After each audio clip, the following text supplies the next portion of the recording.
Welcome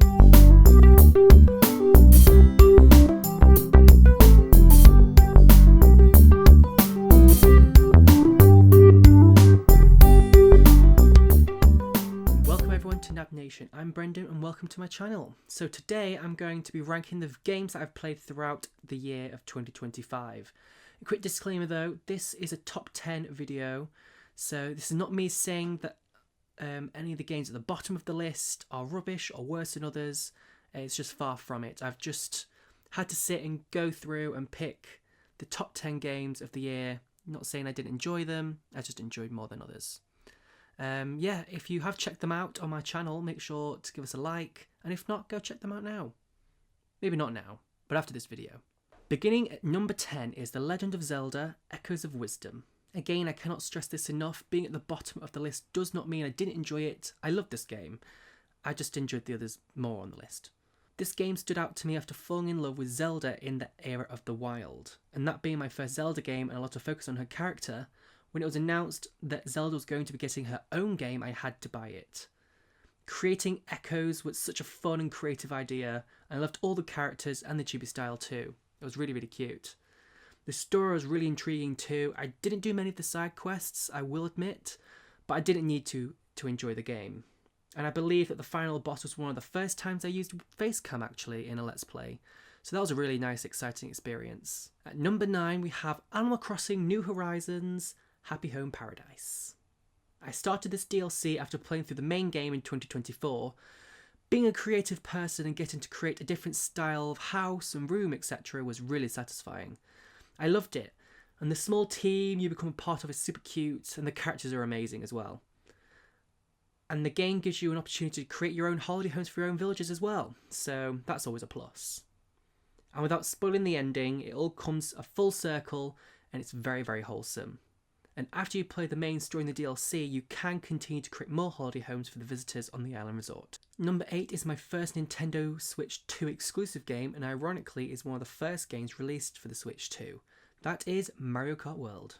Mario Kart World was amazing. With the Nintendo fanbase being divided on the first game for the Switch 2, I can safely say that I'm one of the ones who really enjoyed this game. The number of characters is enormous and the customization is insane, and that is something I really enjoy about this game. The open world is beautiful. Also, I really enjoyed the new character models. It feels fresh and it's new for the next generation of games. DK took me by surprise, I will admit, but he grew on me as I played the game. The reason it's my lowest ranked Switch 2 game is because I prefer a story-driven game, no pun intended, rather than a racing game. But this game struck a chord with me as it was my first game on the Switch 2, and I love the scale of the game for this brand new console. Carrying on with the topic touched on the last game, number 7 is Donkey Kong Bonanza. Donkey Kong Bonanza is my very first Donkey Kong game I've ever played, and I will admit the selling point for me was that Pauline was in it. Discovering Pauline and DK's origins was incredible to see. I'm aware of the Donkey Kong canon conflict, but luckily being new to the series, stepping into this game, learning new canon was great fun. Also, everything is breakable, and the power of Pauline's power-ups was so much fun to play around with. The story kept me excited and intrigued from start to finish. And to learn the origins of Pauline and DK warmed my heart. It was so cute. Also, Pauline, I love your voice actress. Keep this going forward, Nintendo, please and thank you. My first Pokemon game on the list is Pokemon Scarlet, number 6. This is because there is 3 branching paths to complete in this game. The Pokemon League and Team Star makes sense as the villainous team and the gym challenges are constant. The element that really stole the show for me was Arven's story. It was beautiful, made me and my friend Dan cry. As I have said in a previous entry on this list, I love a good story-led game, and this story really tugged on my heartstrings and won this spot for me today.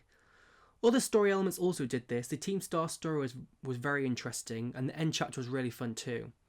I also had a really badass team and fully evolved team, which I don't tend to have, and that was really cool to do. The open world was really exciting as you could go anywhere in the story, but on the whole it was Arven's story that won this spot for me this year. Halfway to number 1, it's Brilliant Diamond at number 5.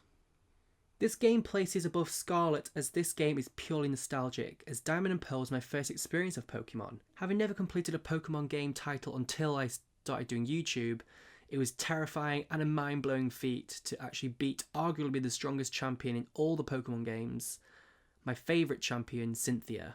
I can say this is probably one of my proudest moments. coming in at number 4, we have Mario and Luigi Brothership. I loved the Mario and Luigi series when I was a kid, specifically Partners in Time. I love time travel. And playing Mario and Luigi and the Mario Babies was a really cool concept to me. So when Brothership was announced, I got very excited and was very pleased with what we received. Great characters that I fell in love with, and the fun bros moves, new and old. And the gameplay was cinematic and it really felt special. The cutscenes were insane too. The story was incredible and made me cry a lot at the end. One of the best games I've played last year. The Wizarding World takes the number 3 spot with Hogwarts Legacy. The only knowledge I had was from watching Harry Potter films when I was a kid, and Dan, who is a Potterhead, feeded me information about the Wizarding World. I didn't know what to expect playing this game, but I knew I was excited to get to Wand and a Broom, and I ended up loving every second of the game.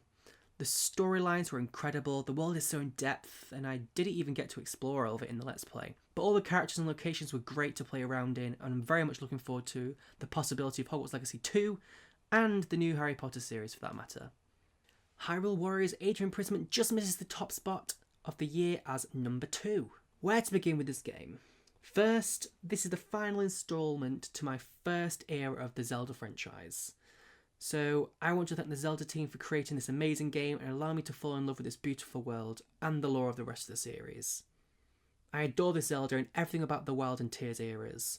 So to be able to dive into the distant past and go on this final journey with this Zelda and discover what actually happened during the Imprisoning War was amazing. I loved all the characters, even those, for the purpose of the video I guess I'll call them the NPC characters. They were also present in cutscenes and every character I had a connection to. Well, most of them. Knowing the ending too just made this whole journey of this game very emotional for me, and it paid off with lots of tears. And with this game finally drawing this era of Zelda to a close, I'm very sad that it's over, but I cannot wait for the next generation of Zelda. And finally, my favourite game of 2025, number 1, is Pokemon Legends ZA. To begin with, Kalos is very special to me. Pokemon X and Y was my first new Pokemon games. So everything Kalos related is a given 10 out of 10 for me. The trio of characters you play closest with are great. Fun banter with each other, fun personalities, and slight mystery to the backstory was fun too. Every character in this game has a distinct personality. I don't think I've seen this amount of diverse and fun characters in a Pokemon game before. I think it helps that the characters are so animated and unique that they can be fleshed out physically as well as through dialogue. The story was unique, I was gripped from the beginning, and there was so much to unpack in this story for such a contained map.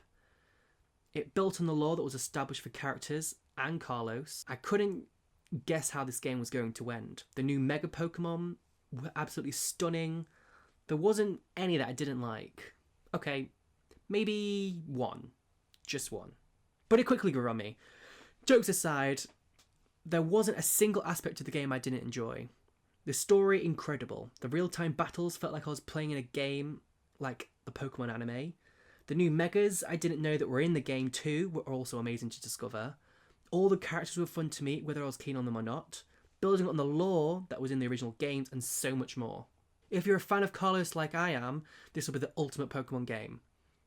Maybe, I don't know, I can't read your mind.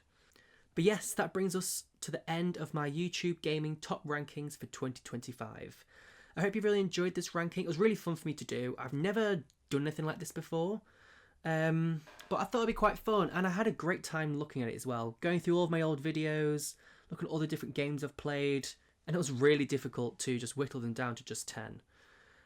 But yes, thank you so much for watching. I hope you've enjoyed. Make sure to leave a like, comment and subscribe for more Nab Nation.